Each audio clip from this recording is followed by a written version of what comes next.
India baru saja mengambil langkah besar yang bisa mengubah peta kekuatan ekonomi global.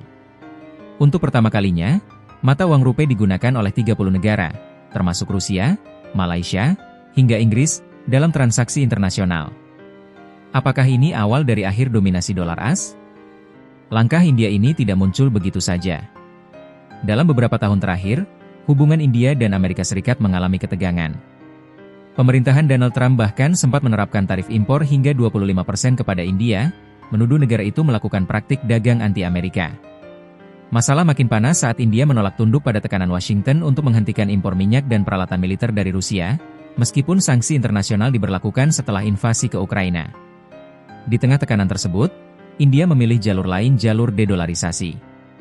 Bersama negara-negara BRICS seperti Rusia, China, dan Brasil, India aktif mendorong pengurangan ketergantungan terhadap dolar AS. Salah satu strategi kunci India adalah menginternasionalkan mata uang rupiah. Dengan kata lain, India ingin rupiah bisa digunakan secara luas dalam perdagangan global, seperti halnya dolar selama ini. Untuk mewujudkan itu, India memperkenalkan sistem rekening Vostro, mekanisme khusus yang memungkinkan negara mitra membuka rekening bank di India dan menyimpan dana dalam bentuk rupiah. Dengan sistem ini, transaksi antar negara bisa langsung dilakukan dalam rupiah tanpa harus dikonversi ke dolar AS. Ini berarti, biaya transfer lintas negara jadi lebih murah. Transaksi lebih cepat dan efisien. Ketergantungan pada sistem keuangan barat jadi berkurang. Menurut laporan Watcher Guru, hingga saat ini sudah ada 22 negara yang secara aktif menggunakan rupiah dalam transaksi mereka dengan India. Negara-negara itu antara lain, Rusia, Malaysia, Belarus, Uganda, Bangladesh, Fiji, Jerman, Inggris dan masih banyak lagi.